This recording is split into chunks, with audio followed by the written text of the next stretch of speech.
Qui a remplacé Lucifer là-haut dans le ciel? Cette question, la plupart des croyants ne se la posent jamais. Nous nous arrêtons à la chute, à la rébellion, au drame cosmique. Mais nous ne nous demandons jamais. Et après, quand Dieu, dans un acte de justice souveraine, a précipité l'étoile du matin à cause de son orgueil dévorant, quand celui qui était porteur de lumière a chuté comme un éclair foudroyant, est-ce que la fonction qu'il remplissait est restée vacante? Pensez-y un instant. Imaginez le silence.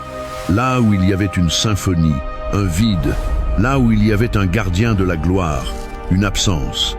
Est-ce que Dieu a simplement laissé ce poste céleste, ce ministère si particulier, vide? Est-ce que Dieu a scellé cette position pour toujours? Ou est-ce que Dieu a établi un autre à sa place? Je vous le dis aujourd'hui, cette question n'est pas une simple curiosité théologique. Ce n'est pas une énigme pour intellectuels.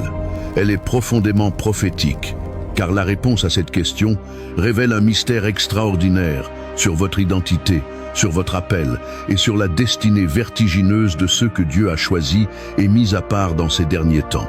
Ce que je vais vous partager aujourd'hui a le potentiel de changer radicalement la manière dont vous vous percevez, dont vous priez et dont vous marchez avec Dieu. Accrochez-vous, car nous allons plonger au cœur du trône de Dieu. Qui était vraiment Lucifer? La gloire perdue?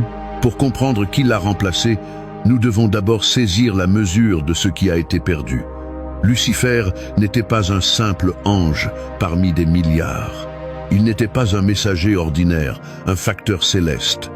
La Bible le décrit avec une splendeur qui dépasse l'entendement. Il était un chef-d'œuvre de la création divine. Ézéchiel, chapitre 28, verset 14, nous donne une description à couper le souffle. Tu étais un chérubin protecteur, aux ailes déployées. Je t'avais placé, et tu étais sur la sainte montagne de Dieu. Tu marchais au milieu des pierres étincelantes. Décortiquons cela. Chérubin protecteur, ce n'est pas un titre anodin. Les chérubins sont les gardiens de la sainteté et de la présence de Dieu. Ce sont eux qui gardaient l'entrée du jardin d'Éden après la chute de l'homme. Ce sont leurs images qui couvraient l'arche de l'Alliance, le lieu même où la gloire de Dieu résidait sur terre. Lucifer était donc positionné au plus près du cœur de Dieu, comme un gardien de la gloire divine elle-même. Il marchait au milieu des pierres de feu.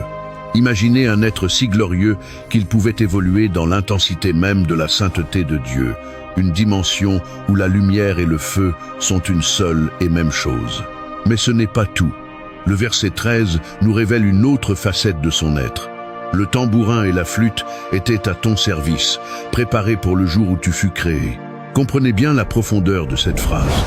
La musique n'était pas seulement son talent, elle était intégrée à sa nature même. Il n'avait pas besoin de prendre un instrument, il était l'instrument. Il était une atmosphère vivante, une symphonie ambulante.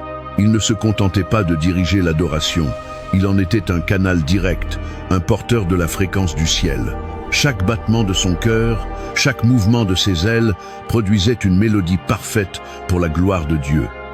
Il était, par essence, le ministre de la louange par excellence du royaume des cieux. Mais quelque chose s'est produit. Au sein de cette perfection, une graine empoisonnée a germé. Le cancer de l'orgueil. Ésaïe, chapitre 14, nous donne un accès direct, terrifiant, aux pensées intérieures de Lucifer. C'est le monologue de la trahison, articulé autour de 5 déclarations d'autosuffisance. Je monterai au ciel. Verset 13, la première étape, l'ambition de transgresser la place qui lui avait été assignée. J'élèverai mon trône au-dessus des étoiles de Dieu. La deuxième étape, le désir de dominer sur ses pairs, les autres anges. Je siégerai sur la montagne de l'Assemblée, à l'extrémité du septentrion. La troisième étape, la volonté d'usurper le lieu de l'autorité divine, le siège du gouvernement de Dieu. Je monterai sur le sommet des nues. La quatrième étape, le besoin de s'élever au-dessus de toute création. Je serai semblable au Très-Haut. Verset 14. L'étape finale est fatale. Le blasphème ultime. Le désir de remplacer Dieu lui-même. Là où Dieu cherchait un cœur soumis et reconnaissant, Lucifer s'est rempli d'une ambition narcissique. Là où Dieu voulait un serviteur qui reflète sa gloire, Lucifer a voulu devenir le générateur de sa propre gloire. Il a regardé le don et a méprisé le donateur. Il a confondu la fonction avec l'identité et le ministère avec la divinité. Et alors, la sentence est tombée, irrévocable. Dieu l'a précipité. Jésus lui-même en témoigne dans Luc 10, verset 18. « Je voyais Satan tomber du ciel comme un éclair. Une chute instantanée, violente, spectaculaire. Le porteur de lumière est devenu le prince des ténèbres. La symphonie est devenue une cacophonie. Le trône qu'il voulait n'a jamais été le sien. La gloire qu'il convoitait lui a été ôtée. Et nous revoilà à notre question initiale. Le poste est vacant. Qui pour le prendre ? Voici le point central, le pivot de tout ce message.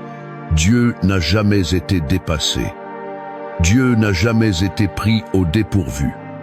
La chute de Lucifer n'a pas déclenché un plan B en urgence dans le ciel. Dans le royaume de Dieu, personne n'est irremplaçable, car Dieu lui-même est la source de toute fonction et de toute gloire.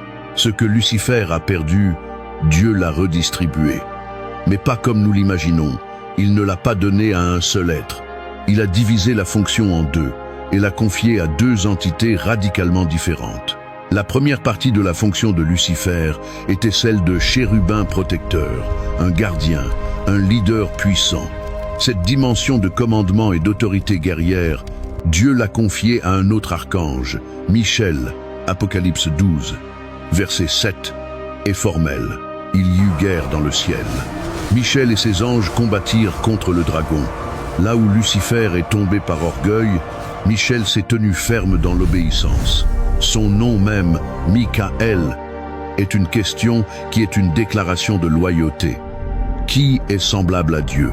C'est l'antithèse parfaite du « je serai semblable au Très-Haut » de Lucifer. Michel n'a pas conquis par ambition personnelle. Il a triomphé par fidélité à son Créateur. Il est devenu le chef des armées célestes, le gardien du peuple de Dieu. Daniel, chapitres 10 et 12, le décrit comme un des principaux chefs et le grand chef, le défenseur des enfants de ton peuple. Michel a hérité du manteau de guerrier céleste, de l'autorité de commandement dans les combats spirituels. Mais Dieu n'a pas redonné à Michel toute la fonction de Lucifer. Pourquoi ? Parce que la dimension la plus précieuse, la plus intime, la dimension de la louange née du cœur, la dimension de la musique qui exprime une relation, la dimension de la gloire révélée par un témoignage, Dieu ne l'a pas confiée à un autre ange. Il l'a réservée. Il l'a gardée pour quelque chose de nouveau, pour une nouvelle race. Il l'a confiée à toi. Écoutez la parole de Jésus dans Jean chapitre 4, verset 23. Mais l'heure vient, et elle est déjà venue, où les vrais adorateurs adoreront le Père en esprit et en vérité. Car ce sont là les adorateurs que le Père recherche. Le Père recherche. Ce mot est puissant. Il implique un désir divin, une attente. Dieu cherche quelque chose que même les anges les plus glorieux, y compris Michel, ne peuvent pas lui offrir. Qu'est-ce que c'est? Un chant né de la rédemption. Une louange née de la douleur transformée en joie. Une adoration née d'un cœur brisé, autrefois esclave du péché, et maintenant restauré par la pure grâce de Dieu. Les anges adorent Dieu pour qui il est en tant que créateur. C'est une adoration magnifique et pure. Mais ils ne peuvent pas l'adorer en tant que rédempteur. Ils n'ont jamais été perdus et retrouvés. Ils n'ont jamais été morts et ramenés à la vie. Leur chant est celui de la création, le nôtre est celui de la recréation. Notre louange a une histoire. Elle porte les cicatrices de nos fautes passées et le parfum du sang de l'agneau qui nous a lavés. C'est ce que l'apôtre Pierre confirme de manière explosive dans 1 Pierre 2, verset 9. Vous, au contraire, vous êtes une race élue, un sacerdoce royal, une nation sainte, un peuple acquis, afin d'annoncer les vertus de celui qui vous a appelé des ténèbres à son admirable lumière.